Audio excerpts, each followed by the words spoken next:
ಬೆಂಗಳೂರಿನ ಚಿನ್ನಸ್ವಾಮಿ ಸ್ಟೇಡಿಯಂನಲ್ಲಿ ನಡೆದಂತ ಆರ್ಸಿಬಿ ಹಾಗೂ ಚೆನ್ನೈ ಸೂಪರ್ ಕಿಂಗ್ಸ್ ಪಂದ್ಯದಲ್ಲಿ ರಾಯಲ್ ಚಾಲೆಂಜರ್ಸ್ ಬೆಂಗಳೂರು ತಂಡ 43 ರನ್ಗಳಿಂದ ಗೆದ್ದು ಬೀಗಿದೆ. ಡೇವಿಡ್ ಪಡಿಕ್ಕಲ್, ಸಾಲ್ಟ್, ಪಾಟೀದಾರ್ ಸ್ಫೋಟಕ ಬ್ಯಾಟಿಂಗ್ ಹಾಗೂ ಬೌಲಿಂಗ್ ನೆರವಿನಿಂದ ತವರಲ್ಲಿ ಆರ್ಸಿಬಿ ಭರ್ಜರಿ ಜಯವನ್ನ ಸಾಧಿಸಿದೆ. ಟಾಸ್ ಸೋತು ಮೊದಲು ಬ್ಯಾಟಿಂಗ್ ಮಾಡಿದಂತ ಆರ್ಸಿಬಿ ತಂಡ ಬೃಹತ್ ಮೊತ್ತವನ್ನ ಕಲೆ ಹಾಕಿತು. 4 ಸಿಕ್ಸರ್ಗಳ ಸುರಿಮಳೆಯೊಂದಿಗೆ 20 ಓವರ್ಗಳಿಗೆ 3 ವಿಕೆಟ್ ನಷ್ಟಕ್ಕೆ 250 ರನ್ ಗಳಿಸಿತು. ದಾಖಲೆ 251 ಬೃಹತ್ ಮೊತ್ತದ ಗುರಿ ಬೆನ್ನತ್ತಿದ ಚೆನ್ನೈ ತಂಡ 207 ರನ್ಗಳಿಗೆ ಆಲ್ಔಟ್ ಆಗಿ ಸೋಲನ್ನು ಒಪ್ಪಿಕೊಳ್ತು. ಆರ್ಸಿಬಿ ಗೆಲುವನ್ನ ಫ್ಯಾನ್ಸ್ ಭರ್ಜರಿಯಾಗಿ ಸಂಭ್ರಮಿಸಿದರು.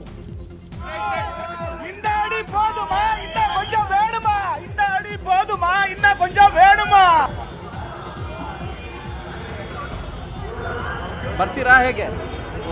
ಬಂದಿದ್ಗೂ ಸಮಾಧಾನ ಆಯ್ತು. ಅದು CSK ಮೇಲೆ ಲಾಸ್ಟ್ ಇಯರ್ ಹೆಂಗಿತ್ತು ಅಷ್ಟೊಂದು ಕ್ರೇಜ್ ಇಲ್ಲದೆ ಇದ್ರು ಬಟ್ ಮ್ಯಾಚ್ ಗೆಲ್ತಾ ಇದೀವಿ. ಬ್ಯಾಟಿಂಗ್ ಚೆನ್ನಾಗಿ ಆಡಿದ್ದಾರೆ, ಗ್ರೇಟ್, ತುಂಬ ಖುಷಿ ಆಗ್ತದೆ. ಸರ್ಫರಾಜ್ ಅಷ್ಟೇ ಒಬ್ಬೊಬ್ಬರೇ, ಮುಂಚೆ ಥರ CSK ಟೀಮ್ ಇಲ್ಲ ಇವಾಗ, ಬಿಡಿ. ನೆಕ್ಸ್ಟ್ ಸೀಸನ್ ಟ್ರೈ ಮಾಡಕ್ಕೆ ಹೇಳಿ ಅವ್ರಿಗೆ. ಜೈ RCB. ಹೋದ್ ಸರಿನೂ ಕಪ್ ನಮ್ದೆ, ಈ ಸರಿನೂ ಕಪ್ ನಮ್ದೆ. ಜೈ RCB. Match king David 30 run ಹೊಡೆದಿದ್ದಾರೆ ಒಂದೇ ಓವರಲ್ಲಿ. That was very amazing and the game changer. Otherwise Chennai definitely ಅವ್ರು ಚೇಸ್ ಮಾಡ್ಬೋದಿತ್ತು, ವಿಕೆಟ್ ಅವ್ರದ್ದು ಬೇಗ ಬಿತ್ತು. ಅದಕ್ಕೆ overall it was a great game of cricket, whereas the people of Bengaluru really enjoyed, and I think the entire IPL fans would have enjoyed this match, seeing so big score. Thank you. I really love the atmosphere. Everybody played really well, and I'm really glad I could do this. I think the best part about it was how everybody was screaming and shouting and really into the match. ತುಂಬ ಈಸಿಯಾಗಿ ಇನ್ನು ಸ್ವಲ್ಪ ಅವರು CSK ಅವ್ರು ಇನ್ನು ಸ್ವಲ್ಪ ಚೆನ್ನಾಗಿ ಆಡಿದರೆ ಒಳ್ಳೆ ಮ್ಯಾಚ್ ಇರ್ತಿತ್ತು. ತುಂಬ ಈಸಿ ವಿನ್ ಆಯ್ತಿತ್ತು. ಭಾಳ ಸಂತೋಷ ಅನ್ನಿಸ್ತು. ನಮ್ಮ ಕರ್ನಾಟಕದ್ದು RCB ವಿಶೇಷವಾದ ಪ್ರೇಮ ಇದೆ. ಭಾಳ ಸಂತೋಷ. ನನ್ನ ಆಶೀರ್ವಾದ ಯಾವಾಗಲೂ ಇದೆ. ಧನ್ಯವಾದ. ಜೈ ಹಿಂದ್. ಎಲ್ಲರೂ ಚೆನ್ನಾಗಿ ಚೆನ್ನಾಗಿ ಭಾಳ ಸಂತೋಷ. TV ಯಲ್ಲಿ ನೋಡ್ಬೋದು, ಆದರೆ ಆ್ಯಕ್ಚುಲ್ ನೋಡಿದಾಗ ಆ ಸಂತೋಷನೇ ಬೇರೆ. ಅದಕ್ಕೆ ನಾನು ಸೇರಿ. ಧನ್ಯವಾದ. Thank you madam. ಮಂಡ್ಯ ಜಿಲ್ಲೆ ನಾಗಮಂಗಲದ MRP ಸಮುದಾಯ ಭವನದಲ್ಲಿ LED ಪರದೆಯಲ್ಲಿ ಲೈವ್ ಮ್ಯಾಚ್ ಪ್ರಸಾರ ಮಾಡಲಾಯಿತು. ಮದುವೆಯ ವಿಡಿಯೋ ಚಿತ್ರೀಕರಣಕ್ಕೆ ಹಾಕಿದ್ದ LED ವಾಲ್ನಲ್ಲಿ RCB ಬ್ಯಾಟಿಂಗ್ ಪ್ರದರ್ಶನ ಮಾಡಲಾಯಿತು. ಮದುವೆಗೆ ಆಗಮಿಸಿದಂತಹವರು ಚಿತ್ರೀಕರಣ ಬದಲು ಲೈವ್ ಕ್ರಿಕೆಟ್ ವೀಕ್ಷಣೆ ಮಾಡಿ ಎಂಜಾಯ್ ಮಾಡಿದರು.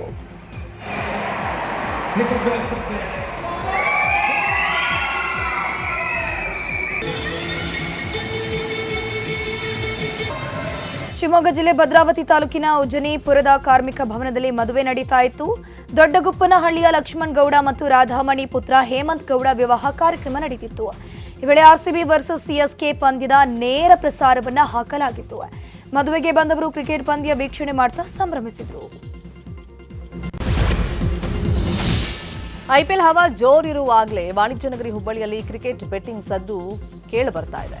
ಈ ಹಿನ್ನೆಲೆಯಲ್ಲಿ ಜೂಜುಕೋರರ ಮೇಲೆ ಹದ್ದಿನ ಕಣ್ಣನ್ನ ಇಟ್ಟಿರುವುದಾಗಿ ಪೊಲೀಸ್ ಆಯುಕ್ತ ಎನ್ ಶಶಿಕುಮಾರ್ ಮಾಹಿತಿ ಕೊಟ್ಟಿದ್ದಾರೆ. ಈಗಾಗಲೇ 4-5 ಪ್ರಕರಣ ದಾಖಲು ಮಾಡಿಕೊಂಡಿದ್ದೀವಿ. ಈ ಹಿಂದೆ ಬೆಟ್ಟಿಂಗ್ನಲ್ಲಿ ತೊಡಗಿಕೊಂಡವರ ಮೇಲೂ ಕ್ರಮವನ್ನು ಕೈಗೊಳ್ಳಲಾಗಿದೆ. ಎಲ್ಲಾ ವರ್ಷಗಳ ಅಂಕಿ ಅಂಶಗಳನ್ನು ಪಡೆದು ಬೆಟ್ಟಿಂಗ್ ಮಟ್ಟ ಹಾಕೋದಕ್ಕೆ ಕ್ರಮ ಕೈಗೊಳ್ತೀವಿ ಅಂತ ಹೇಳಿದ್ದಾರೆ.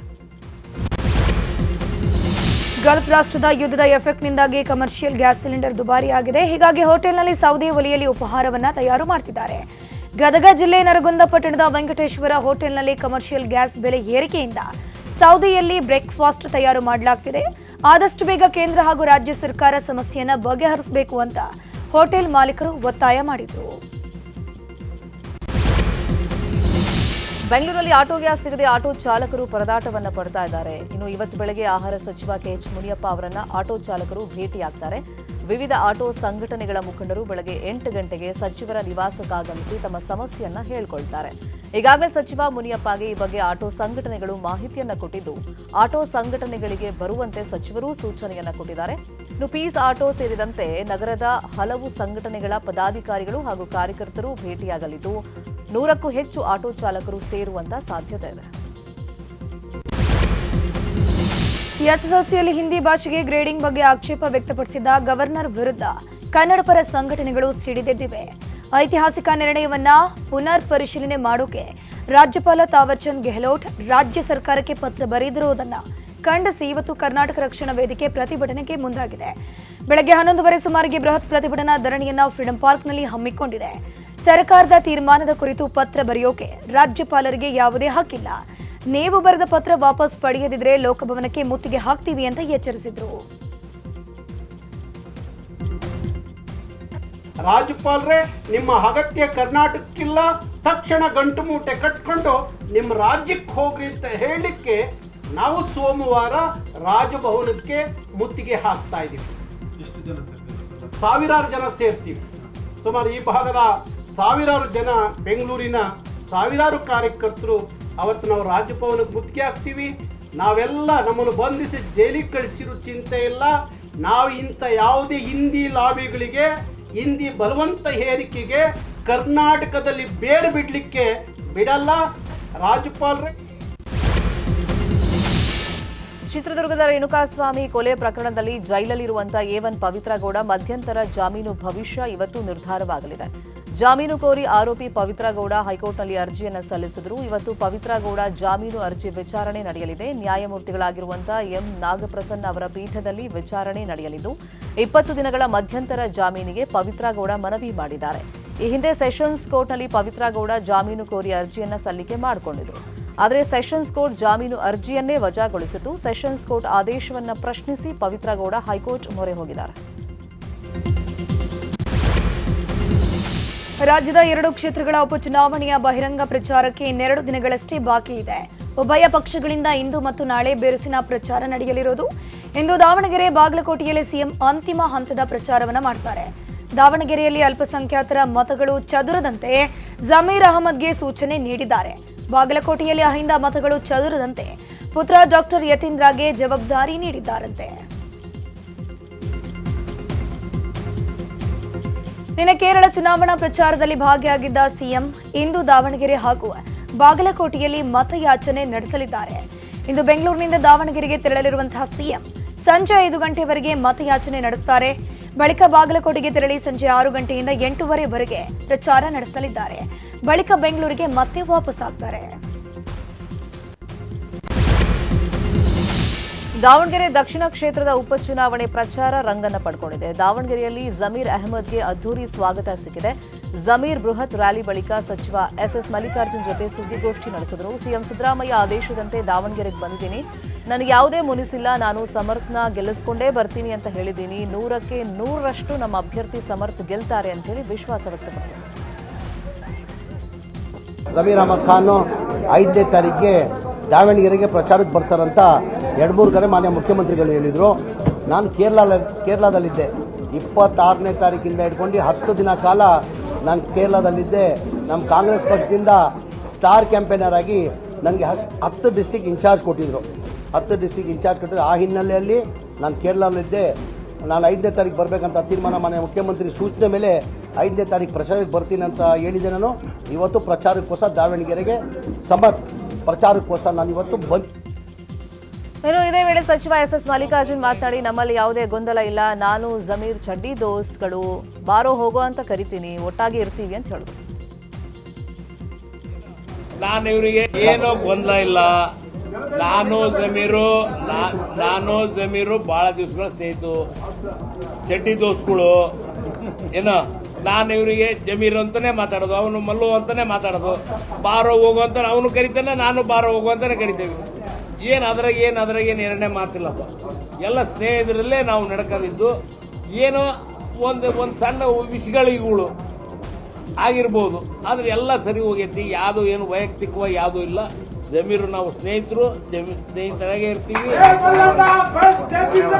ಏನೋ ಇನ್ನು ಸುದ್ದಿಗೋಷ್ಠಿ ಬಳಿಕ ಎಸ್ ಮಲ್ಲಿಕಾರ್ಜುನ್ ಮನೆಯಲ್ಲಿ ಜಮೀರ್ ರೊಟ್ಟಿ ಊಟವನ್ನು ಸವಿದ್ರು. ಈ ವೇಳೆ ಸಂಸದೆ ಪ್ರಭಾ ಮಲ್ಲಿಕಾರ್ಜುನ್, ಶಾಸಕ ರಾಜು ಸೇಠ್ ಸೇರಿದಂತೆ ಹಲವರು ಉಪಸ್ಥಿತರಿದ್ದರು.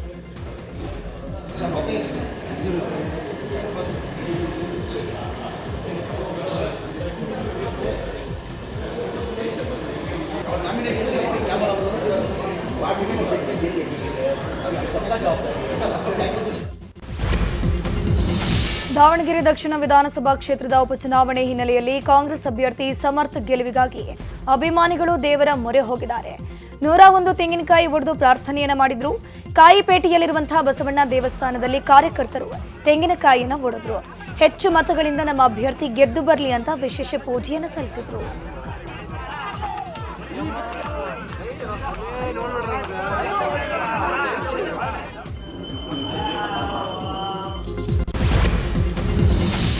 ಬಾಗಲಕೋಟೆ ಉಪಚುನಾವಣಾ ಕಣ ರಂಗೇರಿದ್ದು ಬಹಿರಂಗ ಪ್ರಚಾರಕ್ಕೆ ಇನ್ನೆರಡು ದಿನ ಬಾಕಿ ಇದೆ.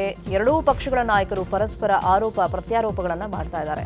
ಮಾಜಿ ಸಂಸದ ರಮೇಶ್ ಕತ್ತಿ ಕಾಂಗ್ರೆಸ್ ವಿರುದ್ಧ ಹರಿಹಾಯ್ದಿದ್ದಾರೆ. ಸೋಲಿನ ಭೀತಿಯಿಂದ ಸಿಎಂ 5 ದಿನ ವಾಸ್ತವ್ಯ ಹೂಡಿದ್ದಾರೆ. ಅವರಿಗೆ ಬಹಳ ಸೋಲಿನ ಭೀತಿ ಕಾಡ್ತಿದೆ ಅಂತೇಳಿ ಟಾಂಗ್ ಅನ್ನು ಕೊಟ್ಟಿದ್ದಾರೆ. ಹಾಗೆಯೇ ವಿದ್ಯಾರ್ಥಿಗಳ ಕುರಿತಾದ ಡಿಕೆಶಿ ಹೇಳಿಕೆಗೂ ರಮೇಶ್ ಕತ್ತಿ ತಿರುಗೇಟನ್ನು ಕೊಟ್ಟಿದ್ದಾರೆ. ದಂಗೆ ಗಲಾಟೆಗಳನ್ನು ಮಾಡಿಸೋದ್ರಲ್ಲಿ ಅವರು ಎತ್ತಿದ ಕೈ, ಇದು ಅವ್ರ ಮನಸ್ಥಿತಿಯನ್ನು ತಿಳಿಸುತ್ತೆ. ಯಾರು ಅದರ ಬಗ್ಗೆ ತಲೆ ಕೆಡಿಸ್ಕೊಳ್ಳೋದು ಬೇಡ ಅಂತ ಹೇಳಿದ್ದಾರೆ. ಯಾವ ರೀತಿ ನಮ್ಮಷ್ಟಕ್ಕೆ ತಾವೇ ನಮ್ಮ ಸರ್ಕಾರದಲ್ಲಿ ಏನಿಲ್ಲ ಅನ್ನುವಂಥ ನಿಟ್ಟಿನಲ್ಲಿ ಅವರು ಬಜೆಟ್ನಲ್ಲಿ ಸಹಿತ ಒಪ್ಕೊಂಡಿದ್ದಾರೆ. ಆ ನಿಟ್ಟಿನಲ್ಲಿ ಸ್ವಾಭಾವಿಕವಾಗಿ ಇವತ್ತು ಈ ಒಂದು ಚುನಾವಣೆಯನ್ನು ನಾವು ಗೆಲ್ತೀವಿ ಅನ್ನೋಂಥ ಭಾವನೆ ಇಟ್ಕೊಂಡು ಇವತ್ತು ಮುಖ್ಯಮಂತ್ರಿಯಾಗಿ ಬರ್ತಿರ್ಬೋದು. ಆದರೆ ಪದೇ ಪದೇ ಬರ್ತಾ ಇದ್ದಾರೆ ಅಂದರೆ ಅವ್ರಿಗೆ ಬಹುಶಃ ಸೋಲಿನ ಭೀತಿ ಭಾಳ ದೊಡ್ಡದಾಗಿ ಅವ್ರಿಗೆ ಕಾಡ್ತಾ ಇದೆ. ಇಂಥ ಒಂದು ಗಲಾಟೆಗಳನ್ನು, ಇಂಥ ಒಂದು ದಂಗೆಗಳನ್ನು ಮಾಡಿಸುವಂಥ ಮಾಡಿಸುವಂಥ ಒಂದು ಕೆಲಸದಲ್ಲಿ ಎತ್ತಿದ ಕೈ ಅವರು. ಆ ಒಂದು ನಿಟ್ಟಿನಲ್ಲಿ ಇವತ್ತು ಅವರು ಆ ರೀತಿಯ ಹೇಳಿಕೆ ಕೊಡೋದ್ರ ಮುಖಾಂತರ ಎಲ್ಲ ಸಮಾಜಗಳಲ್ಲಿ ಅಥವಾ ನಮ್ಮ ಯುವಕ ಮಿತ್ರರಲ್ಲಿ ಗೊಂದಲ ಸೃಷ್ಟಿ ಮಾಡುವಂಥ ಕೆಲಸ, ಭೇದ ವಾತಾವರಣ ಹುಟ್ಟಿಸೋದು, ಗೊಂದಲ ಸೃಷ್ಟಿ ಮಾಡೋದು, ಇದೆಲ್ಲ ಅವ್ರದ್ದೊಂದು ಮನೋಸ್ಥಿತಿ ಅನ್ನೋ ಮಾತನ್ನು ಹೇಳ್ತಾ ಇದ್ದೀವಿ. ಬಟ್ ಅದಕ್ಕೆ ಯಾರು ನಾವು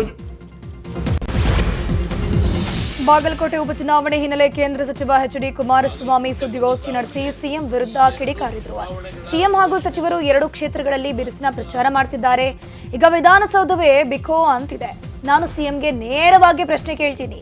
ನಿಮ್ ಗ್ಯಾರಂಟಿ ಕಾರ್ಯಕ್ರಮ ಜನರ ಹೃದಯದಲ್ಲಿ ಶಕ್ತಿ ಕೊಟ್ಟಿದ್ರೆ ನೀವು ಬಾಗಲಕೋಟೆಗೆ ಬಂದು 5 ದಿನ ಪ್ರಚಾರ ಮಾಡೋ ಅವಶ್ಯಕತೆ ಇದೆಯಾ ಅಂತ ವ್ಯಂಗ್ಯವಾಡಿದ್ರು.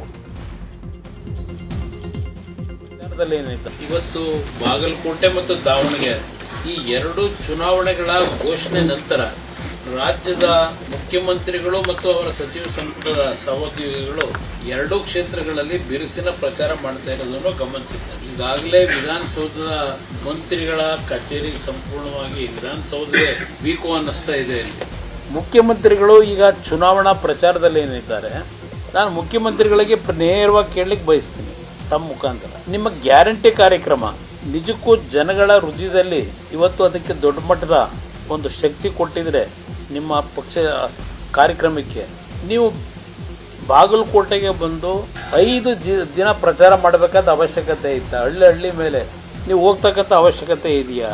ಇವತ್ತು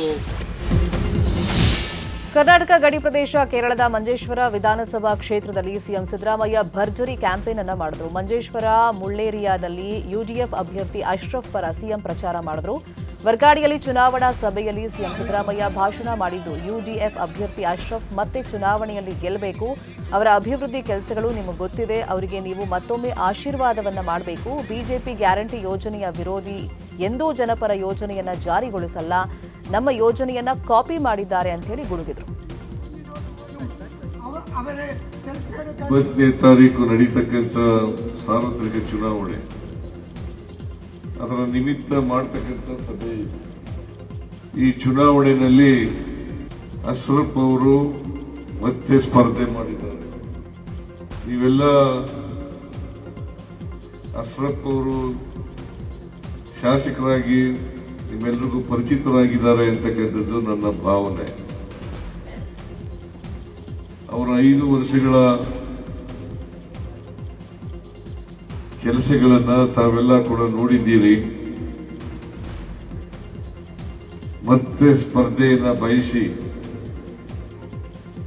ಮತ್ತೊಮ್ಮೆ ನಿಮ್ಮೆಲ್ಲರ ಆಶೀರ್ವಾದವನ್ನ ಕೇಳಲಿಕ್ಕೆ ಅವರು ಚುನಾವಣೆಯಲ್ಲಿ ನಿಂತಿದ್ದಾರೆ.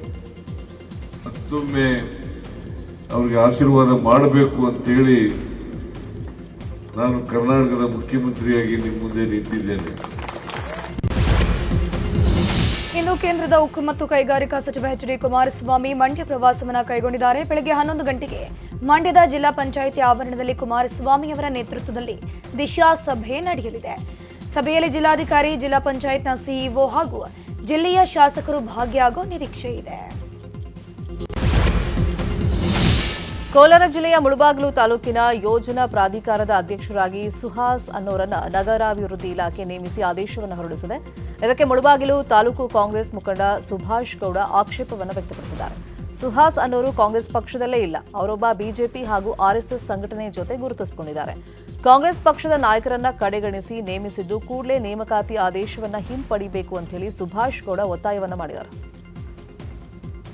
ಸುಹಾಸ್ ಶೆಟ್ಟಿ ಅಂತೆ ಆತ ವ್ಯಾಪಾರಸ್ಥ, ಆತ ನಮ್ಮ ಪಾರ್ಟಿಯವನ ಓಲಿ ನಮ್ಮ ಪಾರ್ಟಿಯವರಾದರೆ ಅವ್ರು ಕೊಡ್ರಿ, ನಾನೇನು ಅಬ್ಜೆಕ್ಷನ್ ಮಾಡಲ್ಲ. ಇವ್ರು ಕಾಂಗ್ರೆಸ್ಸಾ ಇದನ್ನ ಕಾಂಗ್ರೆಸ್ ನೀವು ಹೇಳಿ. ಓಲಿ ಯಾವತ್ತನ್ನ ಕಾಂಗ್ರೆಸ್ ಜೆಂಡ ಮೇಲೆ ಹಾಕ್ಕೊಂಡು ಬಂದಿದ್ದಾನ ಪಕ್ಷಕ್ಕೆ? ಇದನ್ನು ಅದು ಬೇರೆ ಆಂಜನೇಯ ಗುಡಿದು. ಆಂಜನೇಯ ಗುಡಿ ಮೇಲೆ ಏನೇನು ವ್ಯವಹಾರ ನಡೀತಾ ಇದೆ ನನಗೆಲ್ಲ ಗೊತ್ತಿದೆ. ಇವಾಗ ನಾನೆಲ್ಲ ಸಬ್ಮಿಷನ್ ಮಾಡಿದ್ದೀನಿ. ನಿನ್ನೆ ನಾನು ಚಾಮರಾಜನಗರ ಹೋಗಿ ಡಿಸಿಗೆಲ್ಲ. ಕೊಡಗು ಜಿಲ್ಲೆಯ ತಡಿಯಾಂಡಮೋಳ್ ಬೆಟ್ಟದಲ್ಲಿ ಚಾರಣಕ್ಕೆ ಹೋಗಿ ನಾಪತ್ತೆಯಾಗಿದ್ದ ಕೇರಳ ಯುವತಿ ಶರಣ್ಯ ಕೊನೆಗೂ ಪತ್ತೆಯಾಗಿದ್ದಾರೆ. ಕಳೆದ 4 ದಿನಗಳ ಹಿಂದೆ ಟ್ರೆಕ್ಕಿಂಗ್ ಮಾಡುವಾಗ ದಾರಿ ತಪ್ಪಿ ಅರಣ್ಯದಲ್ಲಿ ಶರಣ್ಯ ನಾಪತ್ತೆಯಾಗಿದ್ರು. 40 ಸಿಬ್ಬಂದಿಯ ಹೆಚ್ಚುವರಿ ತಂಡ ಡ್ರೋನ್ ಮೂಲಕ ಶೋಧ ನಡೆಸಿತ್ತು. ಪೊಲೀಸರು, ನಕ್ಸಲ್ ನಿಗ್ರಹ ದಳ, ಶ್ವಾನದಳ ಮತ್ತು ಅರಣ್ಯ ಸಿಬ್ಬಂದಿ ಬೆಟ್ಟದ ಮೂಲೆ ಮೂಲೆಗಳಲ್ಲೂ ಹುಡುಕಾಟ ನಡೆಸಿದ್ರು. 4 ದಿನಗಳಿಂದ ದಟ್ಟಾರಣ್ಯದಲ್ಲಿ ಆಹಾರವಿಲ್ಲದೆ ಕೇವಲ 1 ಬಾಟಲ್ ನೀರಿನ ಸಹಾಯದಿಂದ ಬದುಕುಳಿದಂತಹ ಈ ಸಾಹಸಿ ಯುವತಿ ನಗು ಮೊಗದಲ್ಲೇ ಕಾಡಿನಿಂದ ಹೊರಬಂದಿದ್ದಾರೆ. ಯುವತಿ ಶರಣ್ಯ ಹಾಗೂ ಅಧಿಕಾರಿಗಳ ಕಾರ್ಯಕ್ಕೆ ಅರಣ್ಯ ಸಚಿವ ಈಶ್ವರ್ ಖಂಡ್ರೆ ಶ್ಲಾಘಿಸಿದರು. ಜಿಲ್ಲೆಯ ತಡಿಯಾಂಡಮೋಲ್ ಚಾರಣಕ್ಕೆ ಆಗಮಿಸಿ ನಾಪತ್ತೆಯಾಗಿದ್ದ ಶರಣ್ಯ ಈಗ ಪತ್ತೆಯಾಗಿದ್ದಾರೆ, ಸುರಕ್ಷಿತವಾಗಿದ್ದಾರೆ, ಆರೋಗ್ಯವಾಗಿದ್ದಾರೆ ಅಂತೇಳಿ ಹೇಳಲಿಕ್ಕೆ ಬಯಸ್ತಾ ಇದ್ದೀನಿ. ಇವತ್ತು ಏನು ಅವರ ಶೋಧನೆಗೆ ಹಗಲಿಲ್ಲೂ ಶ್ರಮ ಮಾಡಿದಂಥ ಅರಣ್ಯ ಇಲಾಖೆ ಸಿಬ್ಬಂದಿಗಳಿಗೂ, ಪೊಲೀಸ್ ಸಿಬ್ಬಂದಿಗಳಿಗೂ, ಆ್ಯಂಟಿ ನಕ್ಸಲ್ ನಿಗ್ರಹ ದಳದವರಿಗೂ, ಬುಡಕಟ್ಟು ಸಮುದಾಯದವರಿಗೂ, ಸ್ಥಳೀಯ ಎಲ್ಲ ಜನರಿಗೆ ಯಾರ್ಯಾರು ಸಹಕಾರ ಮಾಡಿದ್ದಾರೆ ಅವರೆಲ್ಲರಿಗೆ ನನ್ನ ಪರವಾಗಿ, ಅರಣ್ಯ ಇಲಾಖೆ ಪರವಾಗಿ ಹಾರ್ದಿಕ ಅಭಿನಂದನೆ. ಮತ್ತು ಜಿಲ್ಲೆಯ ಹುಬ್ಬಳ್ಳಿಯಲ್ಲಿ ಲವ್ ಜಿಹಾದ್ ಪ್ರಕರಣಕ್ಕೆ ಬಿಗ್ ಟ್ವಿಸ್ಟ್ ಸಿಕ್ಕಿದೆ. ಸಮೀರ್ ಬೆನ್ನಲ್ಲೇ ಮತ್ತೊಬ್ಬ ಜಿಮ್ ಟ್ರೈನರ್ ಮುಫೀಜ್ ಮಿಯಾನ್ ನವರ್ ವಿರುದ್ಧ ಯುವತಿ ಅತ್ಯಾಚಾರದ ಆರೋಪವನ್ನ ಮಾಡಿದರು. ಇದೀಗ ಸಂತ್ರಸ್ತೆ ಕಣ್ಣೀರನ್ನ ಹಾಕ್ತಾ ಮಾಡಿದ ವಿಡಿಯೋಗಳು ನ್ಯೂಸ್ 18ಗೆ ಲಭ್ಯವಾಗಿದೆ. ಯುವಕನ ಮನೆಯವರು ಮದುವೆಗೆ ಒಪ್ಪದಾಗ ಆತ್ಮಹತ್ಯೆ ಮಾಡಿಕೊಳ್ಳೋದಕ್ಕೆ ಯುವತಿ ಮುಂದಾಗಿದ್ಲಂತೆ. ಅಲ್ಲದೆ ಮದುವೆ ರಿಜಿಸ್ಟರ್ ವೇಳೆ ಮುಫೀಜ್ ಮನೆಯವರು ಬಂದಿದ್ರಂತೆ. ಇಷ್ಟೆಲ್ಲ ಬೆಳವಣಿಗೆ ನಂತರ ಮುಫೀಜ್ ವಿರುದ್ಧ ಯುವತಿ ದೂರನ್ನ ಕೊಟ್ಟಿದ್ದು, ದೂರು ನೀಡಲು ಬಲವಂತ ಮಾಡಲಾಯಿತಾ ಅನ್ನೋ ಪ್ರಶ್ನೆ ಉದ್ಭವವಾಗಿದೆ. ಇನ್ನು ಸಮೀರ್ ಪ್ರಕರಣದಲ್ಲಿ ದಿನಕ್ಕೊಂದು ಟ್ವಿಸ್ಟ್ ಸಿಗ್ತಾ ಇದೆ. ಉಂಡು ಹೋದ ಕೊಂಡು ಹೋದ ಎಂಬಂತೆ ಸಂತ್ರಸ್ತೆಯಿಂದ ಸಮೀರ್ ಲಕ್ಷಾಂತರ ರೂಪಾಯಿ ಹಣ ಪೀಕಿದ್ದಾನೆ ಎನ್ನಲಾಗಿದೆ. ಸಂತ್ರಸ್ತೆಯ ಅಕೌಂಟ್ನಿಂದ ಸಮೀರ್ ಅಕೌಂಟ್ಗೆ ಹಂತವಾಗಿ ಹಣ ವರ್ಗಾವಣೆಯಾಗಿದೆ. 20,000, 25,000 ಹೀಗೆ ಬಹಳಷ್ಟು ಬಾರಿ ಹಣ ವರ್ಗಾವಣೆ ಮಾಡಲಾಗಿದೆ.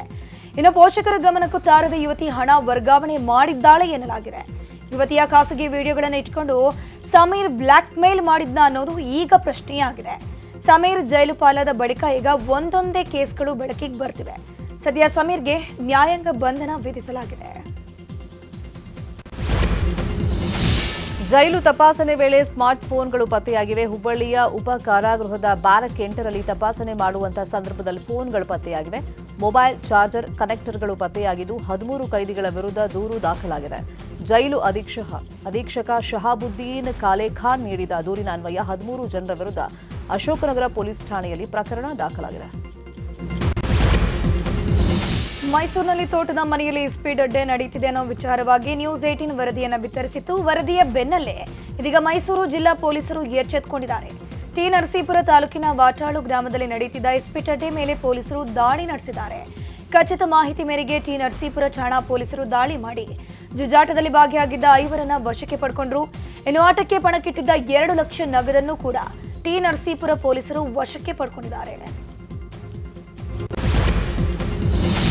ದೇವರಾಜ ಅರಸು ಹಿಂದುಳಿದ ವರ್ಗಗಳ ಬಾಲಕಿಯರ ವಸತಿ ನಿಲಯದಲ್ಲಿ ಹಳಸಿದ ಆಹಾರ ನೀಡಿರುವಂತ ಆರೋಪ ಕೇಳಿಬಂದಿದೆ. ನಿನ್ನೆ ವಿದ್ಯಾರ್ಥಿನಿಯರಿಗೆ ನೀಡಿದ ಆಹಾರ ಹಳಸಿದ್ದು ವಿದ್ಯಾರ್ಥಿಗಳು ಪ್ರತಿಭಟನೆಯನ್ನ ಮಾಡಿದ್ದಾರೆ. ವಾರ್ಡನ್ ಬಳಿ ಈ ಬಗ್ಗೆ ಪ್ರಶ್ನೆ ಮಾಡಿದ್ರೆ ಅವರು ಉಡಾಫೆ ಉತ್ತರ ನೀಡ್ತಾರೆ ಅಂತ ವಿದ್ಯಾರ್ಥಿಗಳು ಹೇಳ್ತಾ ಇದ್ದು ಪ್ರತಿಭಟನೆಯನ್ನ ಮಾಡಿದ್ದಾರೆ.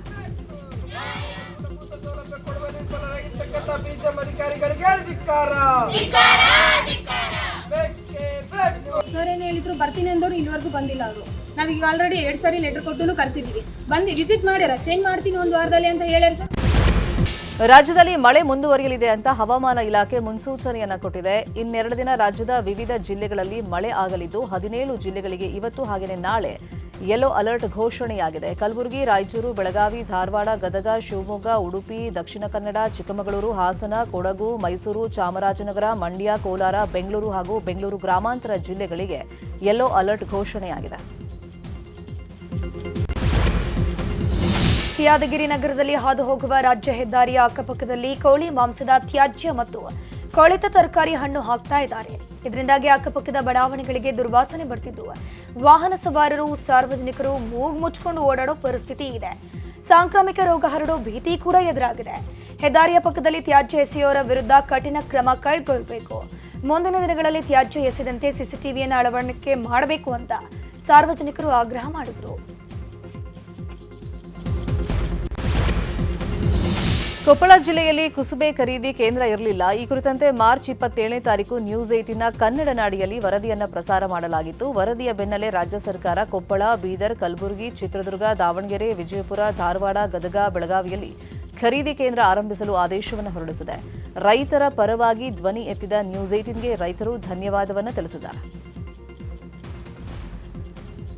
ಸರ್ಕಾರ ಈ ಬೆಂಬಲ ಬೆಲೆ ಕೇಂದ್ರಗಳನ್ನು ಪ್ರಾರಂಭಿಸಿದ್ರು ಕೂಡ ಕರ್ನಾಟಕ ರಾಜ್ಯ ಸರ್ಕಾರದಲ್ಲಿ ವಿಳಂಬವಾಗಿತ್ತು.